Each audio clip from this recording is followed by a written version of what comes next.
Hello and नमस्कार दोस्तों, स्वागत है आपका मेरे YouTube चैनल पर। दोस्तों, आज की इस वीडियो में एक स्पेशल केस लेंगे। स्पेशल केस का मतलब है कि एक व्यक्ति के पिछले 3 सालों का एरियर आया, उसने जितना भी एरियर आया उसको सेक्शन 10 में दिखाकर एरियर पर जो भी टैक्स कटा था पूरा 1,02,000 रुपए पूरा का पूरा टैक्स वापस रिफंड ले लिया। इवन मतलब उसके 143(1) का इंटीमिनेशन ऑर्डर भी आ गया और जो टीडीएस उसकी सैलरी में से कटा था वो with interest income tax department द्वारा वापस पूरा का पूरा रिफंड कर दिया। परंतु उस व्यक्ति को बाद में एहसास हुआ कि उसने जो एरियर कटे टैक्स का रिफंड लिया है वो गलत है, तो उसने सारा एरियर राशि को अंडर सेक्शन 10 से हटा करके कुल टोटल जो उसकी इनकम होती है उसमें वापस ऐड करके अपने इनकम टैक्स रिटर्न को रिवाइज कर दिया, जिससे उसकी कुल आय पर जितनी टैक्स पूर्व में फॉर्म नंबर 16 के अनुसार कटा था वह पूरा रिटर्न वापस फॉर्म नंबर 16 के अनुसार ही उसने रिवाइज कर दिया, जिससे उसके द्वारा पूर्व में लिए गए रिफंड जो कि उसको ऑलरेडी 1,02,000 विद इंटरेस्ट उसके अकाउंट में क्रेडिट हो गया था का पूरी राशि का डिमांड आ गया। मतलब 143(1) का इंटीमिनेशन ऑर्डर जब उसने अपना ओरिजिनल आईटीआर भरा तो उसमें उसने सेक्शन 10 में एरियर दिखा करके 1,02,000 टैक्स ले लिया। फिर उसे लगा कि नहीं, मैंने गलत कर दिया है, तो उसने उसका जो फॉर्म नंबर 16 था उसके अकॉर्डिंग ही उसने वापस अपने आईटीआर को रिवाइज कर दिया।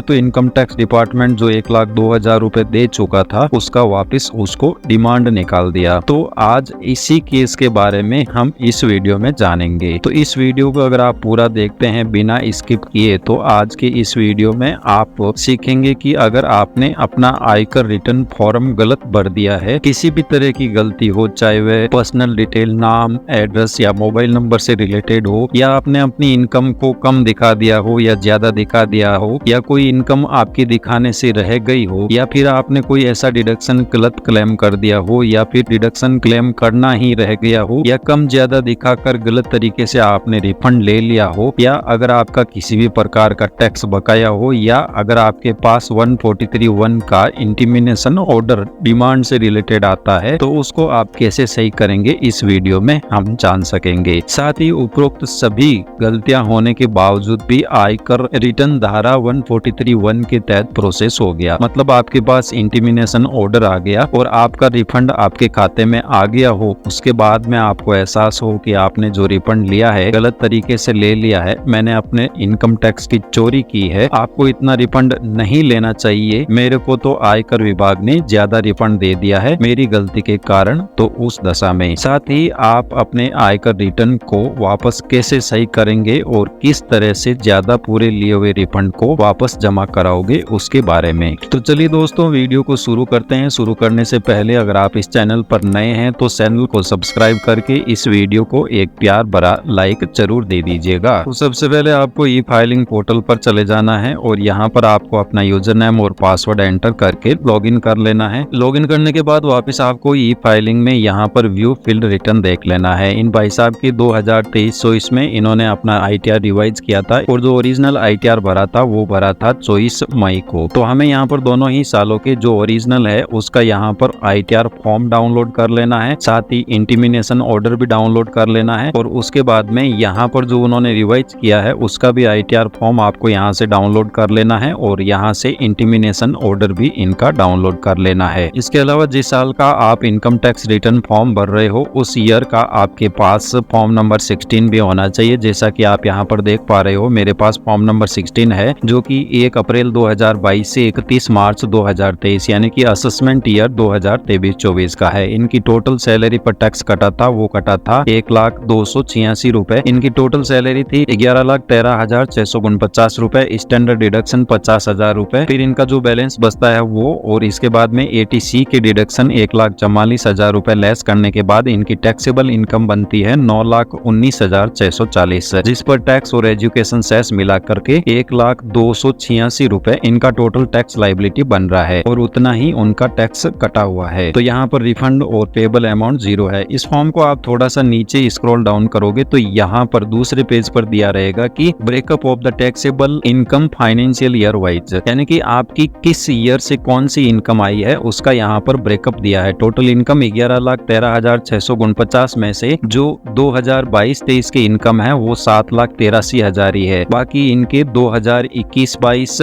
20-21 और 2019-20 का इनके एरियर आया है, जो कि यहाँ पर 79,000, 1,18,000 और 1,32,000 के अप्रोक्स है। अब जब इन्होंने अपना ओरिजिनल ITR फॉर्म भरा था तो उन्होंने क्या किया कि अपना जो भी इनका एरियर आया था उस सारे के सारे एरियर को यहाँ पर अंडर सेक्शन 10 जो 3 नंबर सीरियल है यहाँ पर इन्होंने दिखा दिया था। यहाँ पर आप इनका ITR फॉर्म जो कि ओरिजिनल है, यहाँ पर इन्होंने ओरिजिनल ITR फॉर्म फाइल किया था, उसको आप नीचे स्क्रॉल डाउन करोगे तो इनकी जो इनकम है 11,13,000 और उसके बाद में इन्होंने लेस अलाउंसेंस अंडर सेक्शन 10 4,14,000 शो कर दिया। यानी कि इन्होंने अपना जो भी एरियर आया था पिछले सालों से रिलेटेड 2019 से लेकर के 2022 के बीच में 3 सालों का इनके एरियर आया था, जिसको कि इन्होंने सेक्शन 10 में दिखा दिया, जो कि पूर्णतया गलत है। इसके अलावा इन्होंने अगर आप नीचे स्क्रॉल डाउन करोगे तो जो ATC में डिडक्शन लिए हुए थे 1,44,000 के अप्रोक्स यहाँ पर आप देखोगे इनके डिडक्शन थे, जिसको इन्होंने बढ़ा करके 1.5 लाख कर दिया। इसके बाद में इन्होंने अपनी इनकम को 5 लाख के अंडर में लेकर के आ गए, जिससे कि इनका जो भी 16 नंबर फॉर्म पर टैक्स कटा था 1,02,86 रुपए, ये पूरा का पूरा इन्होंने अपना रिफंड यहाँ पर शो कर दिया। यहाँ पर आप देखोगे कि जो टैक्स कटा था 1,02,86 ये इन्होंने पूरा रिफंड कर दिया। इनके द्वारा ये फॉर्म भरने के बाद इनकम टैक्स डिपार्टमेंट द्वारा इनको 143(1) का इंटिमिनेशन ऑर्डर भी यहाँ पर इश्यू हो गया। तो यहाँ पर आप देखोगे कि इंटिमिनेशन ऑर्डर अंडर सेक्शन 143(1) यहाँ पर आ रखा है। इसमें लिखा हुआ है कि you have a refund for the assessment year 2023-24 1,02,86 इनका टैक्स कटा था, उस पर कुछ इंटरेस्ट वगैरह मिला करके 1,02,290 रुपए इनको रिफंड कर दिया। ये इनका ओरिजिनल ITR फॉर्म है जो कि इनके द्वारा भरा गया था। इन्होंने इसमें ये गलती की कि इनको जो एरियर मिला था पिछले 3 सालों का 4,14,100 रुपए, ये एरियर अमाउंट भी यहाँ पर इन्होंने गलत शो कर दिया। उसको सेक्शन 10 में इन्होंने शो करके अपना जो भी टैक्सेबल इनकम थी उसको 5 लाख के अंडर में लेकर के आ गए, जिससे कि इनकी टैक्स लाइबिलिटी नील हो गई और इनको 1,02,290 का रिफंड भी इनके अकाउंट में यहाँ पर क्रेडिट हो गया था। फिर इन भाई साहब को रियलाइज हुआ कि इन्होंने जो है अपना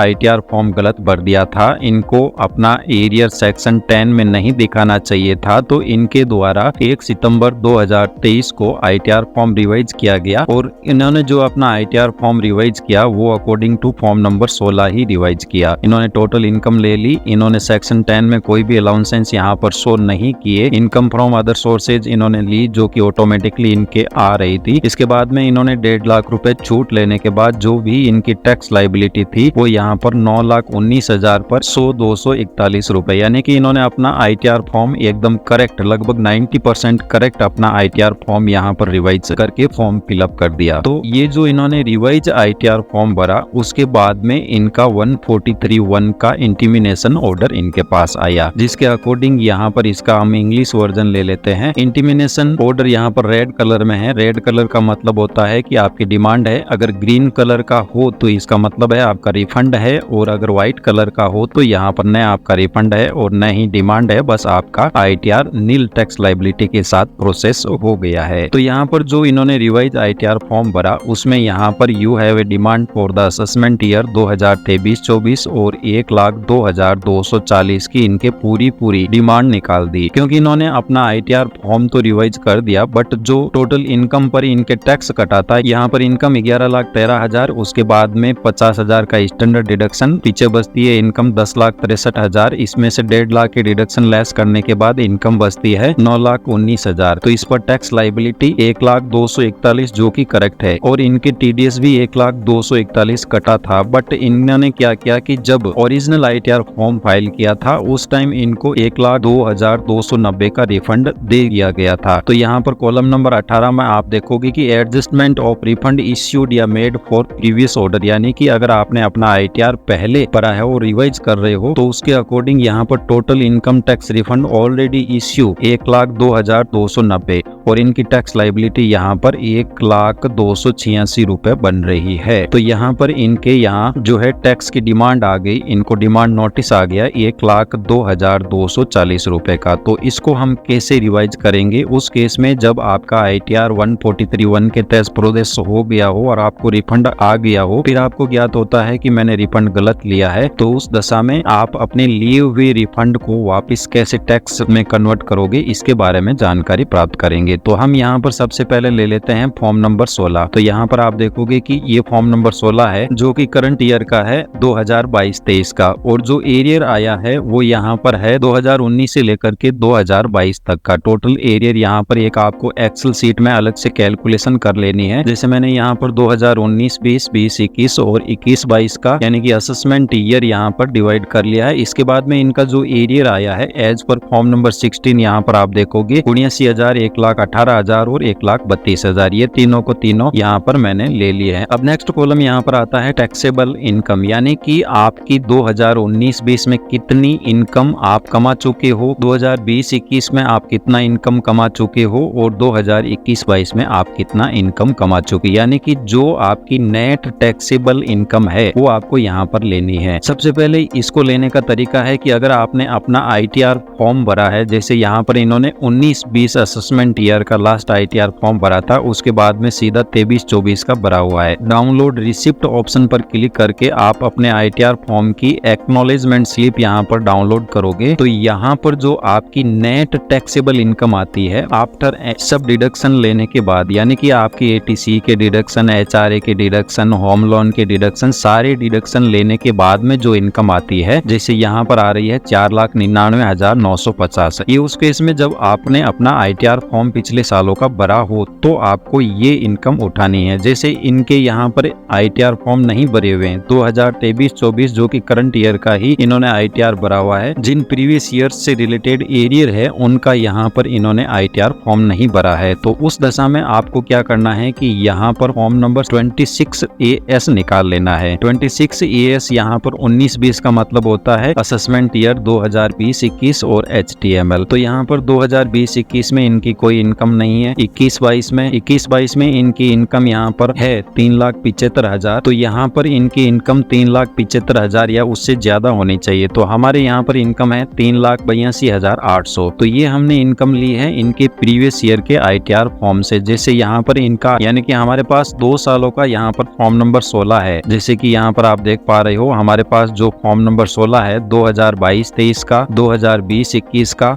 और 2021-22 का। तो यहाँ पर 2019-20 का हमारे पास फॉर्म नंबर 16 नहीं है। तो अगर आपके फॉर्म नंबर 26AS में इनकम शो कर रही हो तो वो यहाँ पर ले लेनी है। अदरवाइज आपको यहाँ पर फॉर्म 16 जो आपके एम्प्लॉयर द्वारा इश्यू किया जाता है उसमें सारे डिडक्शन लेस करने के बाद जो पीछे इनकम बचती है वो इनकम यहाँ पर आपको लेनी है, यानी कि आप कितनी इनकम उस प्रीवियस ईयर में कमा चुके हो जिस प्रीवियस ईयर से रिलेटेड आपका एरियर है। तो यहाँ पर 2020-21 में 4,27,900, यहाँ पर 4,27,900 और 2021-22 में 5,08,190। 2021-22 में यहाँ पर देखोगे तो 5,08,190 यहाँ पर इनकी फॉर्म नंबर 16 के अकॉर्डिंग इनकम है। तो अब हमारा यहाँ पर पिछला एक साल बच गया है 2019-20। तो 2019-20 की इनकम हमें यहाँ पर फॉर्म नंबर 26 से ले लेनी है। 19-20 का मतलब होता है 2020-21। तो अगर यहाँ पर फॉर्म नंबर 26AS में आपको यहाँ पर शो कर रही हो इनकम तो ठीक है, अदरवाइज आपको एक एस्टिमेटेड इनकम ले लेनी है। तो हमने यहाँ पर एस्टिमेटेड इनकम ली है इनकी 3,82,800। अब इनकी टोटल इनकम यानी कि इस टैक्सेबल इनकम को और एरियर को मिला करके यहाँ पर जो टोटल इनकम आती है वो ले लेनी है। इसके बाद में टैक्स ऑन टोटल इनकम, यानी कि ये जो इनकम है एरियर और उस साल से रिलेटेड जो इनकम है उस पर इनकी कितनी टैक्स लायबिलिटी बन रही है। तो इसकी कैलकुलेशन करने के लिए यहाँ पर आपको इनकम टैक्स कैलकुलेटर आपको ले लेना है। जैसे ही आप इनकम टैक्स कैलकुलेटर पर क्लिक करोगे तो इनकम टैक्स की वेबसाइट आ जाएगी यहाँ पर। तो यहाँ पर आपको असेसमेंट ईयर सेलेक्ट कर लेना है। जैसे कि यहाँ पर असेसमेंट ईयर 20-21 है, 21-22 है और 22-23 है। तो हम यहाँ पर ले लेते हैं 2021-22 का। तो यहाँ पर 2021-22 अपने को सेलेक्ट कर लेना है। टैक्स पेयर कैटेगरी इंडिविजुअल, आप अगर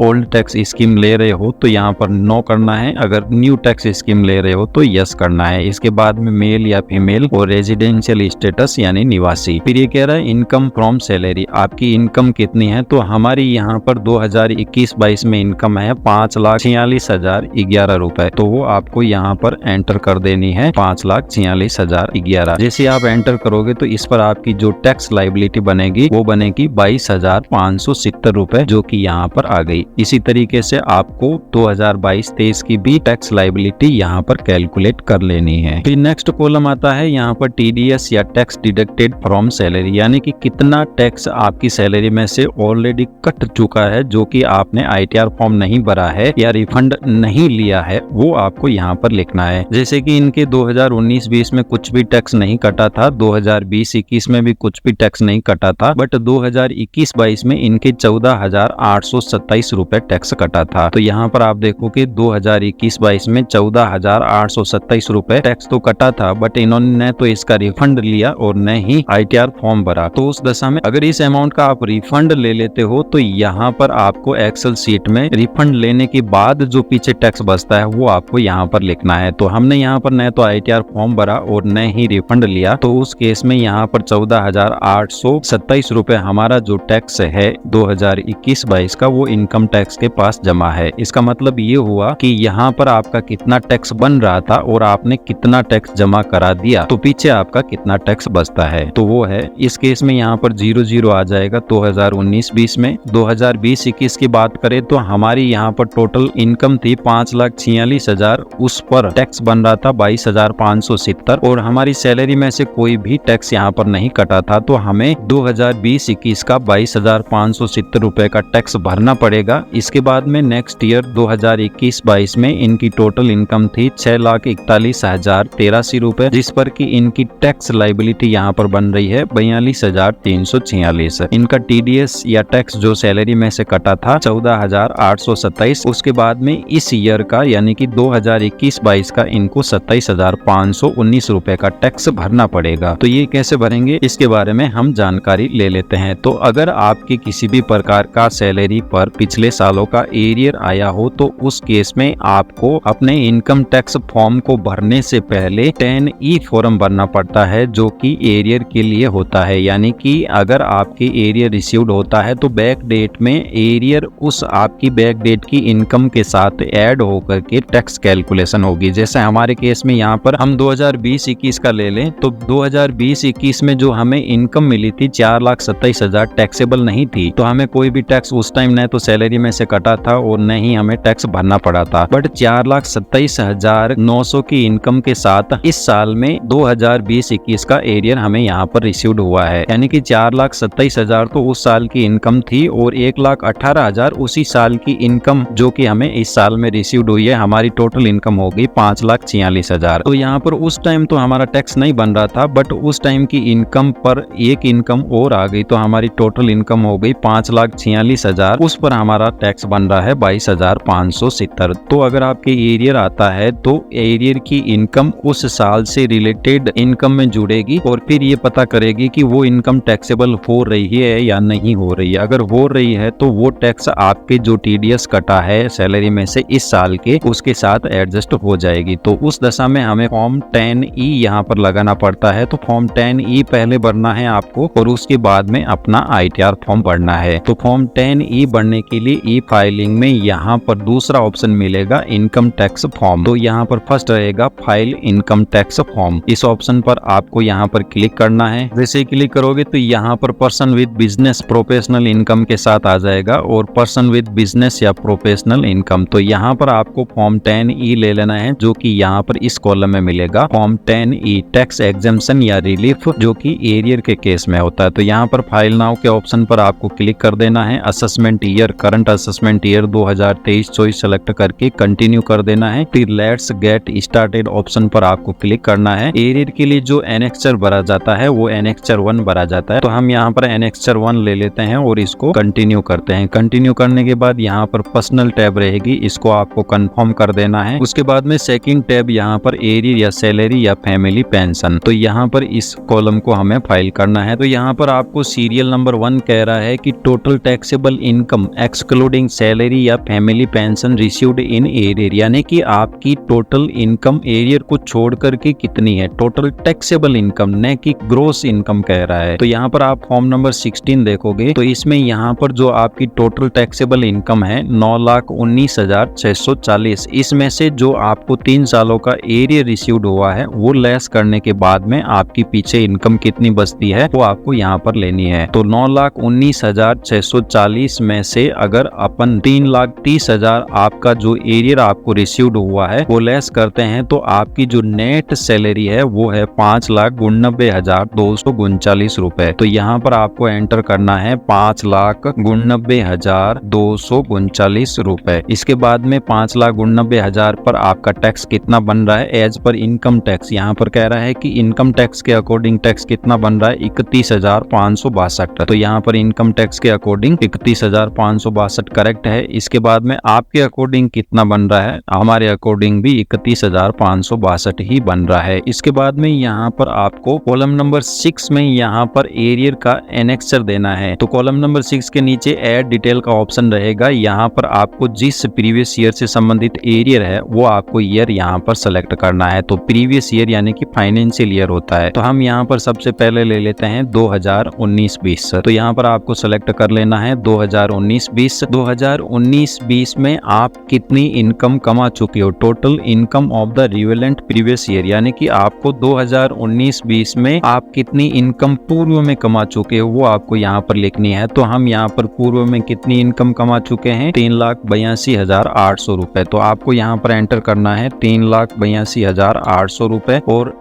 जो एरियर इस 2019-20 से रिलेटेड है वो आपके पास कितना है 79,397 रुपए। तो यहाँ पर आपको एंटर कर देना है 79,397 रुपए। इसके बाद में आपकी टोटल इनकम हो गई 4,62,197। अब ये कह रहा है tax on total income. Tax on total income as per column number 2, यानी कि इस इनकम पर जो कॉलम नंबर 2 में आपकी इनकम दे रखी है इस इनकम पर आपका कितना टैक्स बना था। तो हमारे यहाँ पर इस इनकम पर 0 टैक्स बना है। अब ये कह रहा है tax on total income as per tax payer column number 4, यानी कि इस इनकम पर हमारा कितना टैक्स बन रहा है। तो हमने यहाँ पर कैलकुलेट किया था, हमारा 0 टैक्स बन रहा है। तो हमें यहाँ पर 0 टैक्स एंटर कर देना है और इसके बाद में ऐड ऑप्शन पर क्लिक कर देना है। तो हमारी यहाँ पर 2019-20 की एरियर का कंप्लीट हो चुका है। फिर ऐड डिटेल पर क्लिक करके हम नेक्स्ट ईयर ले लेते हैं 2020-21। 2020-21 में हम कितनी इनकम यहाँ पर कमा चुके हैं वो हमारी इनकम है 4,27,900 रुपए। तो आपको यहाँ पर एंटर कर देना है 4,27,900 रुपए। इसके बाद में यहाँ पर ये कह रहा है कि उस ईयर 2020-21 का आपको एरियर अब कितना रिसीव्ड हुआ है इस साल में। तो 1,18,111 रुपए। तो 1,18,111 रुपए। इसके बाद में यहाँ पर ये कह रहा है कि आपकी कॉलम नंबर 2, इस कॉलम नंबर 2 पर कितना टैक्स बन रहा है। यहाँ पर हमारा 0 टैक्स बन रहा है, कोई भी टैक्स यहाँ पर नहीं बन रहा है। इसके बाद में आप यहाँ देखोगे tax on total income as per tax payer column number 4, यानी कि 5,46,000 पर हमारा कितना टैक्स बन रहा है 22,570। ये हमने यहाँ पर कैलकुलेट किया था। तो यहाँ पर हमें एंटर कर देना है 22,570 रुपए। तो 22,570 एंटर करने के बाद आपको ऐड ऑप्शन पर क्लिक कर देना है। इसके बाद में ऐड डिटेल पर क्लिक करना है और नेक्स्ट फाइनेंशियल ईयर हमें यहाँ पर ले लेना है 2021-22। अब 21-22 की हमारी इनकम कितनी हम कमा चुके हैं यहाँ पर। तो यहाँ पर हम कमा चुके हैं 5,08,190 रुपए, जो कि आपको 5,08,190 यहाँ पर एंटर कर देनी है। अब 2021-22 से रिलेटेड एरियर कितना है जो कि हमें इस साल रिसीव्ड हुआ है वो है 1,32,893 रुपए। तो 1,32,893 हमें यहाँ पर एंटर कर देना है। इसके बाद में ये कह रहा है tax on total income column number 2 पर हमारा कितना टैक्स बन रहा है। तो 5,08,190 पर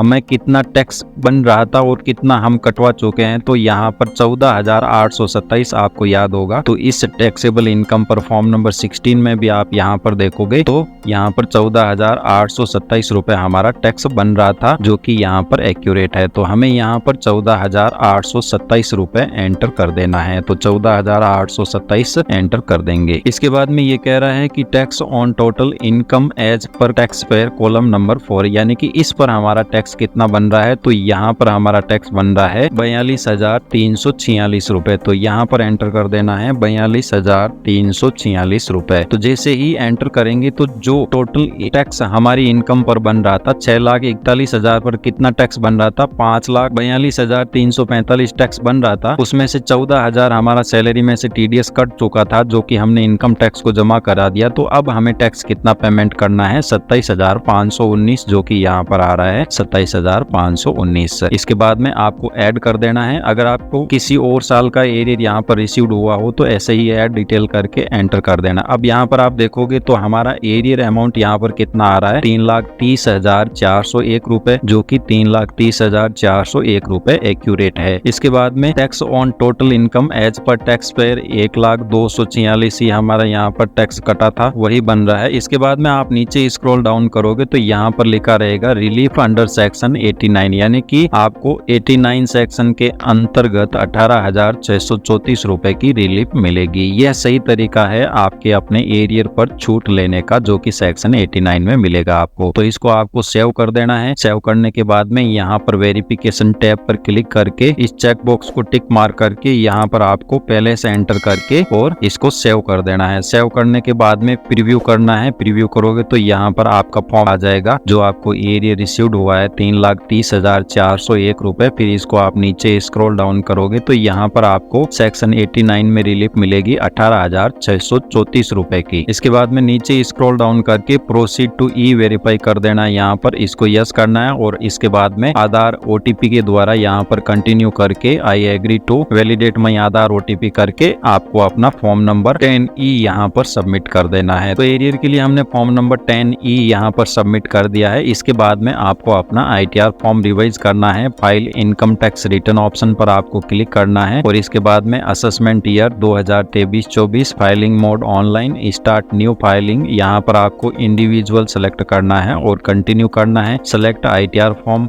1 जो कि सैलरी के लिए अप्लाई होता है। लेट्स गेट स्टार्टेड और इसको हमें कंटिन्यू करना है। इसके बाद में यहाँ पर आपकी पर्सनल इन्फॉर्मेशन टैब को आपको यहाँ पर कंप्लीट कर देना है। पर्सनल इन्फॉर्मेशन की टैब को कंप्लीट करने के बाद में आपको ग्रोस सैलरी इनकम टैब भी यहाँ पर पूरी कंप्लीट कर देनी है। सेक्शन 10 के अलाउंसेंस यहाँ पर हमारे आप फॉर्म नंबर 16 देखोगे तो यहाँ पर सेक्शन 10 के अलाउंसेंस नील है, तो आपको यहाँ पर सेक्शन 10 के सारे ऑप्शन नो कर देने हैं और इसके बाद में कंटिन्यू कर देना है। फिर यहाँ पर एज पर फॉर्म नंबर 16 आपकी सैलरी आ रही हो तो ठीक है, अदरवाइज आप एडिट ऑप्शन पर क्लिक करके इसको एडिट कर लोगे तो 11,13,000 यहाँ पर सैलरी आ रही है, जो कि फॉर्म नंबर 16 के अकॉर्डिंग ही है। तो इसको आप नीचे स्क्रॉल डाउन करोगे तो यहाँ पर अदर इनकम आपकी आ रही है, FD पर ब्याज और सेविंग बैंक अकाउंट पर ब्याज, तो इसको यहाँ पर आपको कंफर्म कर देना है। इसके बाद में आप यहाँ पर देखोगे हमारी ग्रॉस टोटल इनकम की टैब भी कंप्लीट हो चुकी है। अब हम ले लेते हैं डिडक्शन की टैब। डिडक्शन की टैब पर सेक्शन 80C में यहाँ पर आपके 1,44,000 आ रहा है, जो कि फॉर्म नंबर 16 के अकॉर्डिंग 1,44,012 यहाँ पर है। इसके पश्चात अगर सेक्शन 80C में फॉर्म नंबर 16 के अलावा हटकर आपका कोई डिडक्शन हो तो आप इसको एडिट कर 1.5 लाख रुपए तक कर सकते हैं। अगर आपके पास डिडक्शन इसके अलावा नहीं है तो आप इसको एडिट नहीं करें और इसके बाद में कंटिन्यू ऑप्शन पर क्लिक कर दे। इसके बाद में आपने देखा होगा इनकम फ्रॉम अदर सोर्सेज में हमारे सेविंग बैंक अकाउंट का इंटरेस्ट आ रहा था, जो कि 10,000 रुपए तक यहाँ पर एग्जाम्प्ट होता है। तो जैसे ही 10,000 एंटर करेंगे तो यहाँ पर जो एक्यूरेट अमाउंट होगा डिडक्टेबल वो यहाँ पर आ जाएगा। इसके बाद में हमें इसको ऐड कर देना है और फिर नीचे स्क्रॉल डाउन करके अगर आपके कोई और डिडक्शन हो जिसका आपके पास सॉलिड एविडेंस हो, प्रूफ हो या रिसिप्ट हो तो वही आप एंटर करना, अदरवाइज आप नीचे स्क्रॉल डाउन करके डिडक्शन की टैब को यहाँ पर कंप्लीट कर देना है। इसके बाद हमारी डिडक्शन की टैब यहाँ पर कंप्लीट हो गई है। इसके बाद में हम ले लेते हैं टैक्सेज पेड की टैब। तो आपको इस एरो पर क्लिक करना है। इसके बाद में आप देखोगे कि आपकी सैलरी में से जितना TDS कटा था वो यहाँ पर आ रहा है 1,02,86। तो अगर आपके कोई अदर TDS कटा हो या आपने चालान से जमा करवाया हो तो आपको सबसे लास्ट की tab self assessment and advance tax की टैब है, यहाँ पर आप अपने एड अनदर ऑप्शन पर क्लिक करके एंटर कर सकते हो, जो कि हम बाद में करेंगे। इसके बाद में यहाँ पर आपको इस टैब को कंफर्म कर देना है। फिर हम यहाँ पर ले लेते हैं next tab total tax liability. इस एरो पर आप जैसे ही क्लिक करोगे तो आपका कितना टोटल इनकम आ रही है उसमें से 80C की डिडक्शन लेस करने के बाद आपकी टैक्सेबल इनकम यहाँ पर रह रही है 9,25,410। फिर इसको आप नीचे स्क्रॉल डाउन करोगे तो यहाँ पर रहेगा रिलीफ अंडर सेक्शन 89, अर्थात हमने जो फॉर्म 10E भरा था उसमें जो हमें रिलीफ मिली थी वो हमें यहाँ पर एंटर करनी है। तो फॉर्म 10E में हमारा जो रिलीफ था 18,634 रुपए वो आपको यहाँ पर एंटर कर देना है। यहाँ पर नीचे लिखा हुआ आ रहा है कि please ensure to submit form 10E, यानी कि आपको पहले फॉर्म 10E सबमिट करना है, उसके बाद में यहाँ पर रिलीफ के लिए अप्लाई करना है। फिर इसको हम नीचे स्क्रॉल डाउन करके कंफर्म कर देते हैं। इसके बाद हमारी सारी टैब्स यहाँ पर कंफर्म हो चुकी है। फिर आप इसको प्रोसीड ऑप्शन पर जैसे ही क्लिक करोगे तो यहाँ पर जो आपकी रिफंड अमाउंट है 17,444 बनेगा। अब जो आपने रिफंड ले चुके हो वो अमाउंट यहाँ पर आप जो 143.1 का इंटीमिनेशन ऑर्डर है 143.1 के तहत जिसमें आपको रिफंड मिला है 1,02,290, तो वो आपको यहाँ पर रिफंड अमाउंट में से लेस कर देना है। तो हमें जो रिफंड मिला था वो मिला था 1,02,290 माइनस 17,440 रुपए, यानी कि ये हमें अब रिफंड एक्चुअली में मिलेगा। और जो हमने फर्जी रिफंड लिया था 1,02,290 यानी कि लगभग 84,850 रुपए। तो आपको यहाँ पर 1,000 रुपए एक्स्ट्रा ही जमा करवाने हैं, क्योंकि जितनी अवधि के दौरान हमने फर्जी रिफंड अपने पास रख लिया था वो अमाउंट पर हमारा इंटरेस्ट भी कैलकुलेशन होगा। तो हमें 84,850 यानी कि हमने रिफंड कितने का ले चुके। अगर रिफंड नहीं लिया होता तो हमें यहाँ पर टैक्स जमा करवाने की जरूरत नहीं पड़ती, परंतु अब हम रिफंड ले चुके हैं 84,850 रुपए का। यहाँ पर पे का ऑप्शन नहीं आएगा क्योंकि इनकम टैक्स डिपार्टमेंट ने इसको 143.1 के तहत जब प्रोसीड करेगा तो हमारा जो डिमांड रहेगी वो 84,850 यानी कि लगभग 85,000 के अप्रोक्स रहेगी। तो हमें यहाँ पर 86,000 का TDS टैक्स जमा करवा देना है। तो यहाँ पर टैक्स जमा करवाने के लिए आपको ई फाइलिंग पोर्टल में यहाँ पर ई पे टैक्स ऑप्शन पर क्लिक करना है। फिर यहाँ पर न्यू पेमेंट का ऑप्शन रहेगा। फिर यहाँ पर आपको self assessment advance tax select कर लेना है प्रोसीड करके, और फिर असेसमेंट ईयर यहाँ पर आपको सावधानी से सेलेक्ट करना है क्योंकि हम 23-24 का ही टैक्स यहाँ पर जमा करवा रहे हैं। फिर टाइप ऑफ पेमेंट में यहाँ पर आपको सेल्फ असेसमेंट टैक्स सेलेक्ट करके कंटिन्यू कर देना है। फिर आपको यहाँ पर जो आपका अमाउंट बन रहा है जैसे 84,850 तो उससे 1,000 रुपया ज्यादा ही जमा कराना है। तो हम यहाँ पर 86,000 रुपए के लगभग जमा करा देते हैं क्योंकि जो रिमेनिंग अमाउंट हमारा पीछे बचेगा वो ऑटोमेटिकली रिफंड आ जाएगा। तो इसके बाद में हमें यहाँ पर कंटिन्यू कर देना है। कंटिन्यू करने के बाद नेट बैंकिंग, डेबिट कार्ड, पे एट बैंक काउंटर, जिस भी मोड से आप यहाँ पर इनकम टैक्स का पेमेंट करना चाहो वो आपको यहाँ पर सेलेक्ट कर लेना है। जैसे हम यहाँ पर पेमेंट गेटवे का सेलेक्ट करके state bank of India select कर लेते हैं और इसको कंटिन्यू कर देते हैं। कंटिन्यू करने के बाद नीचे आप स्क्रॉल डाउन करोगे तो आपको पे नाउ का ऑप्शन मिलेगा। इस पर क्लिक करके बैंक की जो टर्म्स एंड कंडीशन है उनको एक्सेप्ट करके सबमिट टू बैंक आपको कर देना है। इसके बाद में यहाँ पर अगर आप नेट बैंकिंग या अदर बैंक की नेट बैंकिंग से पेमेंट करते हो तो 6 रुपए एक्स्ट्रा लगेंगे। अगर यूपीआई से आप पेमेंट करते हो तो आपका 1 रुपया भी एक्स्ट्रा नहीं लगेगा। यहाँ पर हम यूपीआई का पेमेंट सेलेक्ट कर लेते हैं और इसके बाद में नीचे स्क्रॉल डाउन करके यहाँ पे अपन को QR कोड कर लेना है। अब जो QR कोड हमारे सामने आया है, जैसे हम नॉर्मल किसी भी QR कोड को शॉप पर स्कैन करके पेमेंट करते हैं वैसे ही इस QR कोड को स्कैन करके पेमेंट करने के बाद में आपका चालान ऑटोमेटिकली यहाँ पर जो ये मिनट्स चल रही है खत्म होने के बाद जनरेट हो जाएगा। चालान का पेमेंट सक्सेस के बाद आपको वापस जो टैक्स पेड की टैब है उस टैब पर यहाँ पर आपको क्लिक करना है और जो सबसे लास्ट की टैब है सेल्फ असेसमेंट टैक्स, इस ऐड डिटेल पर क्लिक करके ऐड अनदर ऑप्शन यहाँ पर आपको सिलेक्ट करना है। इसके बाद में जो आपने चालान जमा करवाया है उसमें आपको एक PDF प्राप्त होगी जिसमें यहाँ पर ब्रांच का BSR कोड लिखा रहेगा। जैसे मेरे केस में यहाँ पर BSR कोड मैं एंटर कर देता हूँ और चालान का सीरियल नंबर यहाँ पर एंटर कर देता हूँ। इसके बाद में आपने जिस डेट को डिपॉजिट करवाया है वो डेट यहाँ पर आपको एंटर कर देनी है। जैसे मैंने यहाँ पर 2 अक्टूबर एंटर करके और जो चालान का अमाउंट है 86,000 वो एंटर कर देने के बाद ऐड ऑप्शन पर क्लिक कर देना है। इसके बाद में आपको नीचे स्क्रॉल डाउन करके इस टैब को यहाँ पर कंफर्म कर देना है। अब हमारी यहाँ पर सारी टैब्स है वो कंफर्म हो चुकी है तो हमें प्रोसीड ऑप्शन पर क्लिक करना है। तो अब यहाँ पर आप देखोगे कि हमारा जो रिफंड अमाउंट बन रहा है, हमारा टैक्स कितना हमने जमा करवाया था 1,02,86 तो हमारी सैलरी में से कटा था और 86,000 रुपए हमने चालान के द्वारा जमा करवाया था। तो हमारा जो रिफंड अमाउंट है वो बन रहा है 1,03,440 यानी कि 1,03,440 में से हम कितना रिफंड ले चुके हैं 1,02,286 रुपए। तो लगभग 1,154 में से कुछ इंटरेस्ट का पार्ट लेस होने के बाद हमें बाकी बचा हुआ 700-800 रुपए या 500-400 जो भी अमाउंट होगा इनकी कैलकुलेशन के अकॉर्डिंग वो वापस रिफंड मिलेगा। ये रिफंड अभी यहाँ पर शो कर रहा है 1,03,440 तो हमें इतना रिफंड नहीं मिलेगा। जब हमारे पास 143.1 का इंटीमिनेशन ऑर्डर आएगा, जैसे हम यहाँ पर रिवाइज इंटीमिनेशन ऑर्डर जो हमको दोबारा रिसीव्ड हुआ था उसको हम यहाँ पर नीचे स्क्रॉल डाउन करते हैं तो हमारे टैब पर सारी कैलकुलेशन होगी। कैलकुलेशन होने के बाद में सबसे लास्ट में यहाँ पर 18 नंबर कॉलम, जैसे कि हमें यहाँ पर रिफंड मिल चुका है, हमारा रिफंड है 1,03,440। तो जब हमारा इंटीमिनेशन ऑर्डर 143(1) के तहत प्रोसीड होगा तो यहाँ पर 1,02,290 जो हमारा एक्यूरेट रिफंड अमाउंट होगा 1,03,440 में से लेस होने के बाद जो अमाउंट पीछे बचेगा वो हमें रिफंड मिलेगा, जो कि 700-800 रुपए के आसपास होगा, यानी कि इंटरेस्ट कैलकुलेशन के बाद। तो इस प्रकार आपको एडवांस पेमेंट कर देना है और फिर प्रोसीड टू प्रीव्यू करके यहाँ पर आपको अपना ITR फॉर्म सबमिट कर देना है। फिर यहाँ पर ITR फॉर्म सबमिट करने के बाद में पेंडिंग एक्शन में यहाँ पर आपको जाना है और रिस्पॉन्स टू आउटस्टैंडिंग डिमांड इस ऑप्शन पर क्लिक करना है और फिर सबमिट रिस्पॉन्स यहाँ पर सेलेक्ट करना है। फिर यहाँ पर आपको पूछा जाएगा कि आपकी जो 1,02,240 की डिमांड है वो सही है या गलत है। तो आपको यहाँ पर रिवाइज करने के बाद डिसएग्री ही करना है, चाहे ये डिमांड सही क्यों नहीं हो। तो डिसएग्री सेलेक्ट करके ऐड रीजन में यहाँ पर आपको 9 नंबर रीजन मिलेगा, रेक्टिफिकेशन या revise return filed at CPC। इस ऑप्शन को सेलेक्ट करके आपको अप्लाई कर देना है। फिर यहाँ पर इस एरो पर आपको क्लिक करना है। फिर यहाँ पर ये जो अमाउंट है 1,02,286 जो आपका डिमांड अमाउंट है उसको यहाँ पर एंटर करके रिवाइज ऑप्शन, क्योंकि आपने अपना ITR रिवाइज कर दिया है। फिर रिवाइज करने के बाद जो ITR का ACK नंबर होता है, एक्नॉलेजमेंट नंबर, जो कि आपके ITR फॉर्म में आपको सबसे ऊपर यहाँ पर मिलेगा, तो वो आपको यहाँ पर एंटर कर देना है और फिर सेव ऑप्शन पर क्लिक कर देना है। फिर इसके बाद में आपको सबमिट ऑप्शन पर क्लिक करके अपने आउटस्टैंडिंग डिमांड का रिस्पॉन्स सबमिट कर देना है। फिर उसके बाद में जब आपका ITR रिवाइज्ड ITR जो 143(1) के तहत प्रोसीड होगा, उसके बाद में आपकी जो डिमांड है वो यहाँ से हट जाएगी और बाकी बचा हुआ 700-800 रुपए आपको रिफंड के तौर पर आपके खाते में रिफंड आ जाएगा। इस प्रकार दोस्तों आज की वीडियो में हमने जाना कि अगर आपने अपने ITR फॉर्म में इनकम को या एरियर को या फिर किसी भी प्रकार की गलत एंट्री की है और रिफंड आने के बाद आप अपने ITR फॉर्म को किस प्रकार वापस टैक्स का पेमेंट करके सही कर सकते हो और अपने आउटस्टैंडिंग डिमांड को निरस्त कर सकते हो। धन्यवाद दोस्तों, जानकारी अच्छी लगी हो तो चैनल को जरूर सब्सक्राइब कर दीजिएगा।